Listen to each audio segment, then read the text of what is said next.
welcome a guest on our show today, Director of Sales with Southern Hotel and the Greenwood, Danielle Papania. Thanks for having me. If you don't know Danielle, she previously owned Nola Bash, a high-end destination wedding planning company in New Orleans. And after getting married and facing some very difficult health issues with a new baby, she made a career shift that afforded her the flexibility to be available to her son. After all, most wedding planners don't ever get a sick day. In 2017, she started working as the banquet manager here at Southern Hotel. And the shift from planning to venue ended up being pretty seamless, and she found that her planning background allowed her to bring a different perspective to the position, which gave Southern Hotel a competitive advantage.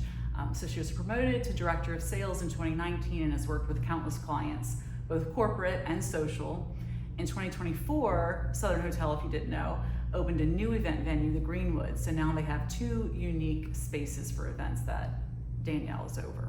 More and more people already understand that the person who runs the show at the venue is not the same as the wedding planner or coordinator.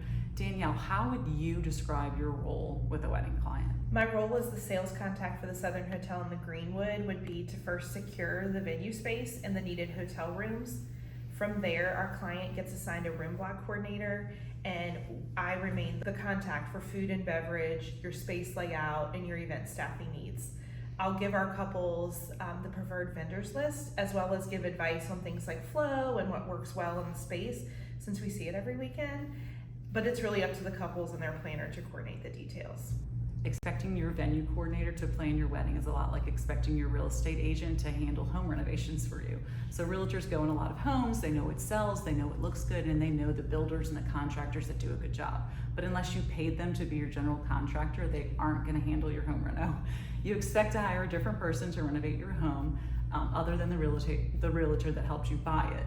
The venue contact knows a lot about wedding, which vendors do a good job and what tends to look good in the venue, but she's specializing in running the venue, not your wedding. In the same way, you're gonna need a separate company to design and plan your wedding. Absolutely. There's wedding planners tend to limit how many events they do a year based on what they can handle and give the one-on-one time and attention to each bride and each wedding.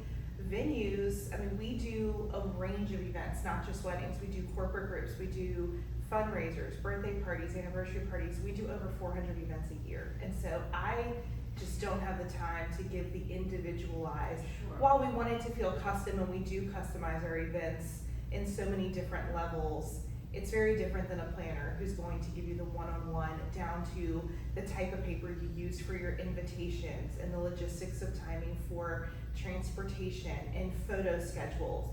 That's where your planners come in. Yeah, a wedding planner's role is to learn about the client, help them design a wedding that is authentic to them, match the client with vendors that can bring that design to life, and then manage those selected vendors from the time they send the proposal and then on the wedding day and all the way through cleanup.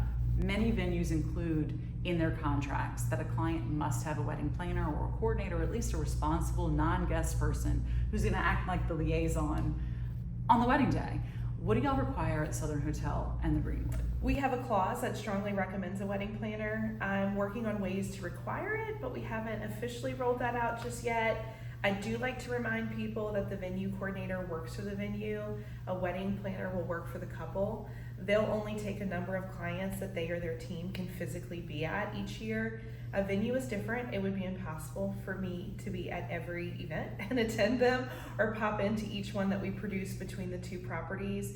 We have a banquets team that's led by an amazing manager who I pass the baton to a few weeks in advance, and they execute all the magic. The best advice I can give a bride or groom or parents is spend your money on service. You can see a photo or a video of a wedding, it can look super magical, but how people feel on wedding day and how they are served is not something you can see in those pictures or videos. So ask the people you hire what they do and try to really understand that, and how your initial expectations of what they provide may not be accurate.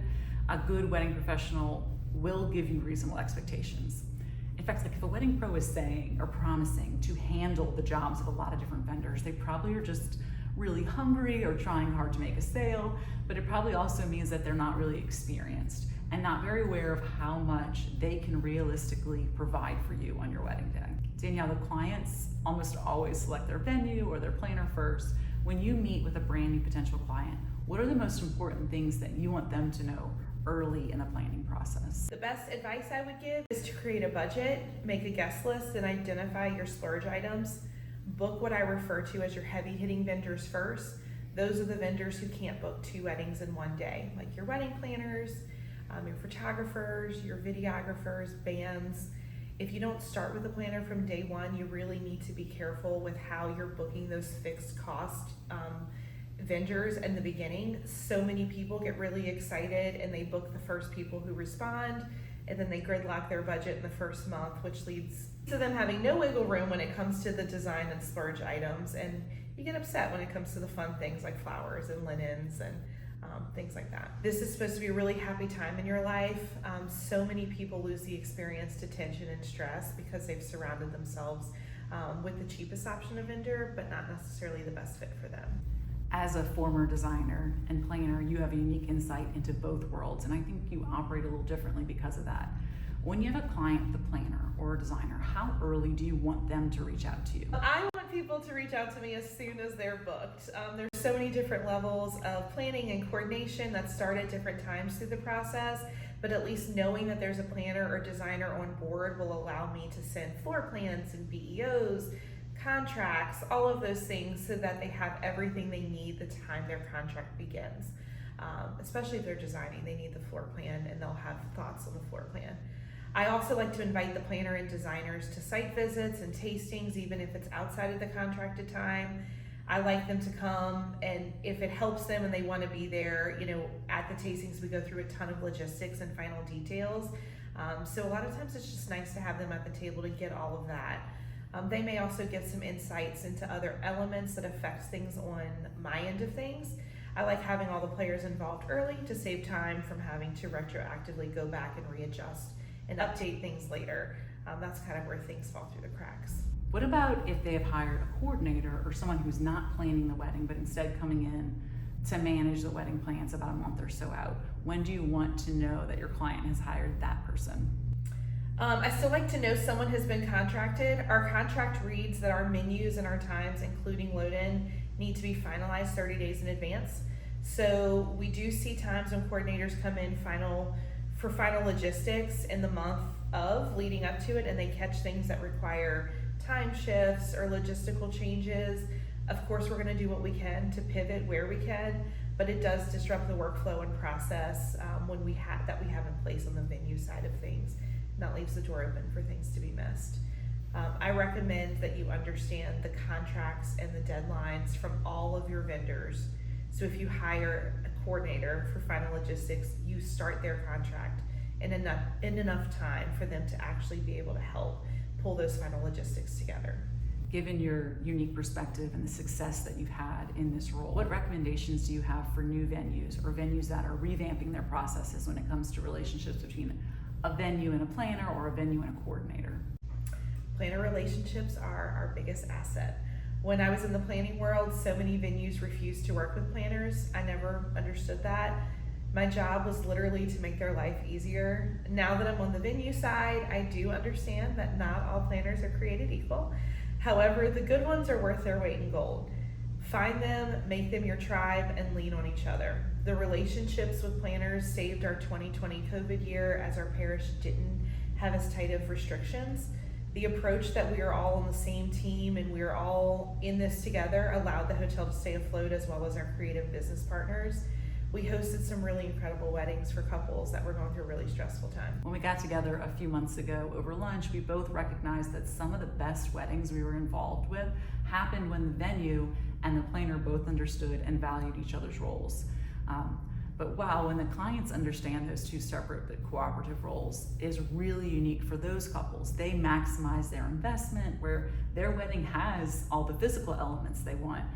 The food is what they want, the flowers what they want. But on top of that, the service and the flow is there. And so the magic is there for those couples. Yes, there's so many different venues that will offer day of coordination, but I'm here to tell you that you can be a jack of all trades and a master of none. Each role in itself is a full-time job. It requires attention and detail and someone focusing on it. The venue coordinators also typically only coordinate what's happening within their venue. They're not checking transportation times and making sure the driver is loaded and departing on time. They're not making sure hair and makeup's been on schedule. They're handling things once you step foot in their building. Danielle, thank you for taking the time to do this interview and for sharing your perspective. And thank you for hosting us in your cabana room at Southern Hotel.